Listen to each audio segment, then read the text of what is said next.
नमस्कार बच्चों, विषय हिंदी लखनवी अंदाज कार्यपत्रक 31 दिनांक 14 सितंबर 2020 कक्षा 10वीं। यशपाल जी ने लखनवी अंदाज नामक व्यंग्य कहानी यह साबित करने के लिए लिखी कि बिना कथ्य के कहानी नहीं लिखी जा सकती। इस पाठ में यशपाल जी उस पतनशील सामंती वर्ग पर कटाक्ष करते हैं जो वास्तविकता से बेखबर एक बनावटी जीवन शैली का आदी है। इस कहानी का अन्य नाम झूठा दिखावा, नवाबी शान, आडंबर भी रखा जा सकता है, क्योंकि नवाब साहब ने अपनी झूठी शान और शौकत को कायम रखने के लिए अपनी छोटी सी इच्छा को भी दबा दिया। साथ ही यह उनके नवाबी स्वभाव, सामंती वर्ग की बनावटी जीवन शैली व झूठे प्रदर्शन के भाव को भी दर्शाता है। आज के समय में भी लोगों के नकली, झूठी और बनावटी जीवन को देखा और महसूस किया जा सकता है। इस पाठ में नवाब साहब की जिन चारित्रिक विशेषताओं का पता चलता है उन्हें लिखिए। प्रश्न 1, इस पाठ में नवाब साहब की जिन चारित्रिक विशेषताओं का पता चलता है उन्हें लिखिए। देखते हैं कैसे।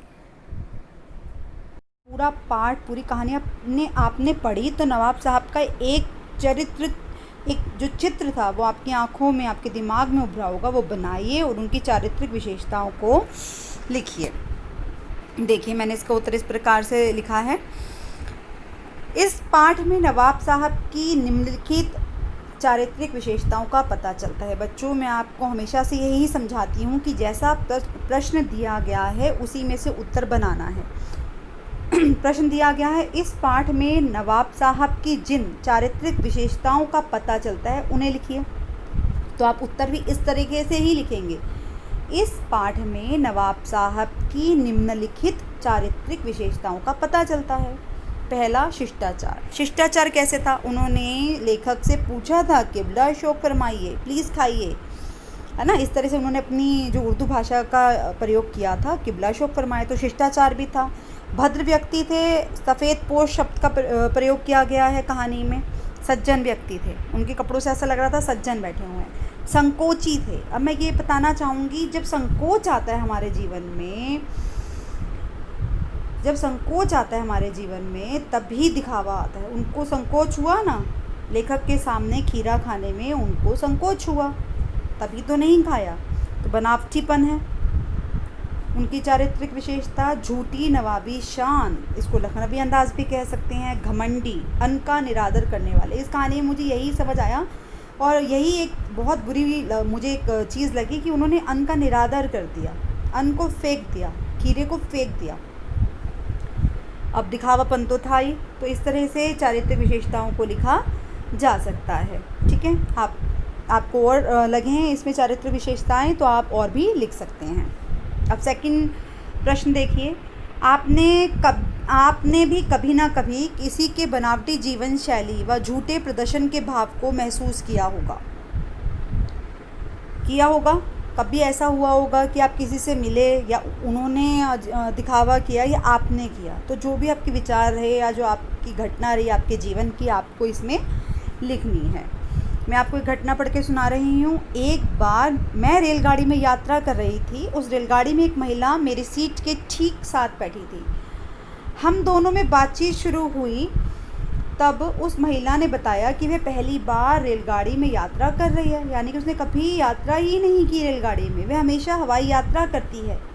इस बार किसी कारणवश वह रेलगाड़ी में यात्रा कर रही है। तभी वहाँ टिकट चेकर वहाँ आए और बोले कि बहन जी, पिछले सप्ताह भी तो आपने रेलगाड़ी में यात्रा की थी। आप तो रेल विभाग की परमानेंट यात्री हैं, यानी कि आप हमेशा ही रेल विभाग में यात्रा करती हैं। मैं कई बार आपकी टिकट चेक कर चुका हूँ। चलिए टिकट दिखाइए। मैं तो आश्चर्यचकित ही रह गई कि जो महिला थी वो झूठ बोल रही थी। मतलब रेलगाड़ी में यात्रा करना उनको छोटा लग रहा था, इसलिए वो झूठ बोल रही थी कि तो हवाई यात्रा किया करती हैं।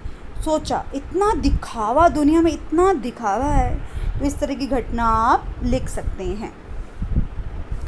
अब आपको थर्ड प्रश्न करवाने से पहले मैं आपको थोड़ा सा पूर्व ज्ञान से जोड़ना चाहूँगी।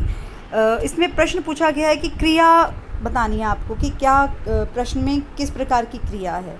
तो सबसे पहले हम अपना थोड़ा सा रिवीजन करेंगे। क्रिया किसे कहते हैं? जिस शब्द से किसी काम का होना या करना पाया जाए उसे क्रिया कहते हैं। किसी शब्द से किसी काम का होना या करना पाया जाए उसे क्रिया कहते हैं। जैसे विनय पढ़ता है। क्रिया के दो भेद होते हैं, सकर्मक क्रिया और अकर्मक क्रिया। अब सकर्मक क्रिया क्या होती है? जिन क्रियाओं के व्यापार का फल सीधे कर्म पर पड़ता है उन्हें सकर्मक क्रिया कहते हैं। यानी कि इसमें कोई ना कोई कर्म होता है। कर्म के बिना ये वाक्य अधूरे प्रतीत होते हैं। कर्म होना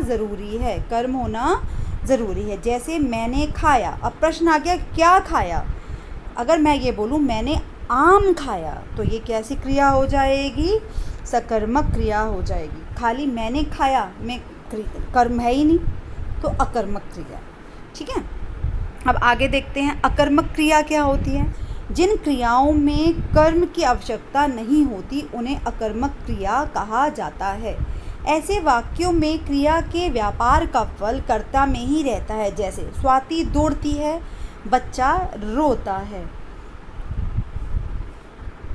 प्रश्न 3 को अब देखते हैं। निम्नलिखित वाक्यों में से क्रियापद छांटकर क्रिया भेद भी लिखिए।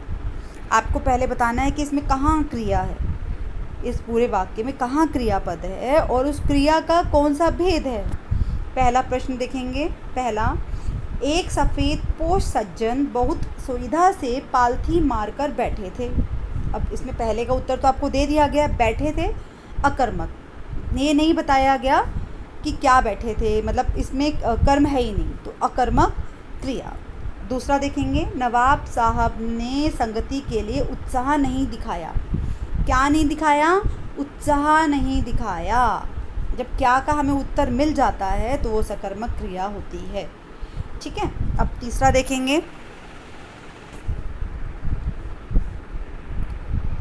थाली बैठे कल्पना करते रहने की पुरानी आदत है। कल्पना करना यहाँ पर क्रिया है, लेकिन कौन सी क्रिया है? यहाँ पर अकर्मक क्रिया है। चौथा, अकेले सफ़र का वक्त काटने के लिए ही खीरे खरीदे होंगे। इसमें क्रिया कौन सी है? खरीदे होंगे। अब वो कैसी क्रिया है? सकर्मक क्रिया, क्योंकि यहाँ पे कर्म क्या है? क्या खरीदे होंगे? खरीदे, खीरे खरीदे होंगे। क्या का उत्तर मिला ना हमें, क्या खरीदा? खीरे खरीदे, तो सकर्मक क्रिया है। यहाँ पे कर्म है खीरे, यानी कि खीरे को खरीदा। को शब्द भी आ रहा है ना, को खरीदा। ठीक है, और क्या का उत्तर मिल रहा है? क्या का उत्तर मिल रहा है। ये चीज़ें हम सकर्मक क्रिया के लिए ध्यान में रखते हैं।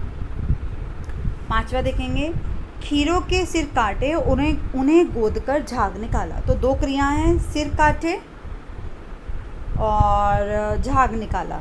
तो सिर काटे झाग निकाला में सकर्मक क्रिया है, क्योंकि किसके सिर काटे? सिर खीरे के, और खीरे को ही गोद कर झाग निकाला। क्या काटा? सिर काटा, और निकाला क्या? झाग। सिर काटा, झाग निकाला।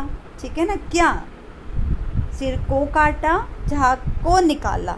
ठीक है, को भी है, क्या का उत्तर भी मिल रहा है, तो सकर्मक क्रिया। प्रश्न 6, नवाब साहब ने सतृष्ण आँखों से नमक मिर्च के संयोग से चमकती खीरे की फांकों की ओर देखा। क्या देखा? फांकों की ओर देखा। देखा, खाली देखा। ठीक है ना, तो अकर्मक क्रिया।